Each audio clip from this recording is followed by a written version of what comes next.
Aaddee Kudaameen erga intala isaanii heerumsiifatanii booda halluu gogaatiin nama qeequrraa qusatanii turan. Duratti garuu huuba namarra funaananii maqaa namaaf baasu turan. Intalli isaanii gatii arraba isaaniif kanfalame taatee mana darsaa seenuu kakattee turte. Gaafa barbaadan ishumaan waa jedhu. Haati intala ishee manatti haftee arrabsitu Aaddee Kudaamee qofa. Intalli koo jabaa masqalaa irra teessee manaa ba'uu lagatte jedhuun. Durbummaa kana baattee duutee abaarsi dhiiraa jannataa baasee si ari'ata. Mee aseennaa dhumallee deeme adaraa jettiin.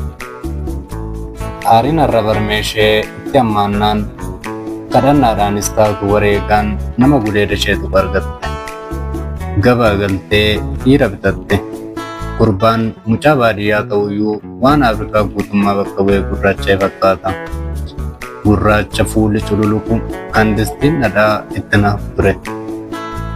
Hojjaan isaa osoo foddaan lafatti dhiyaatee ijaaramee ol jedhee waaqa laaluyyuu seenuuf hin dadhabu.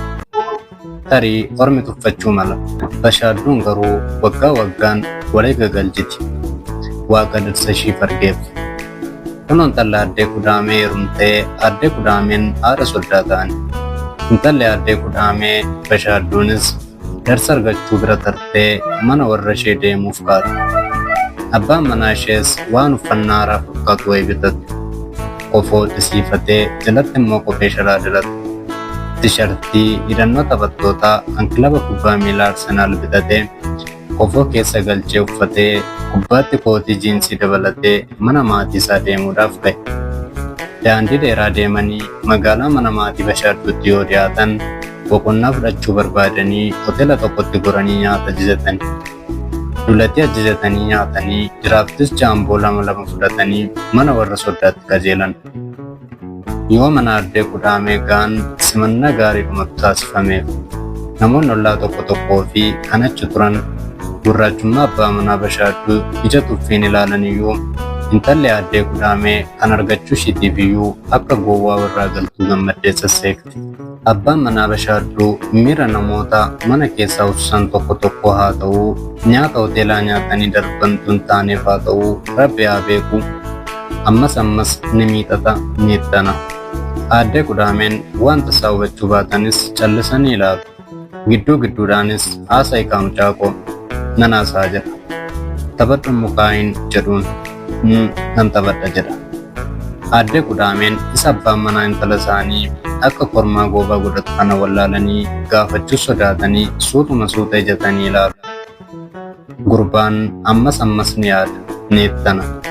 Bashaatuun namoota tokko dubbistee mana keessa oliif gadi darbitee buna danfisuu eegalte. Ilaalchaaf mana haadha ishee irra dhuftuyyuu teessee haasa'uu dhiistee buna qooftee tumuu eegalte. Jabanaa kasalarra geessee hanga bishaanootti buna tumaa jirti.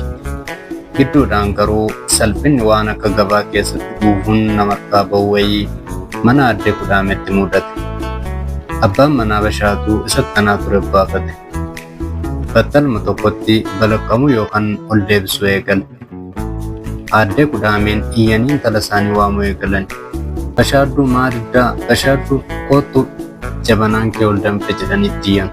Itti naqne reefu mantumaa jira jetteen isuma duratti naqameetu ol danfe dafii kootu jedhanii salphina kee warra soddaa sinaa oolchu. Waan jaalattanii hordoftaniif galatoomaa. Giddoo Baayogiraafiidha.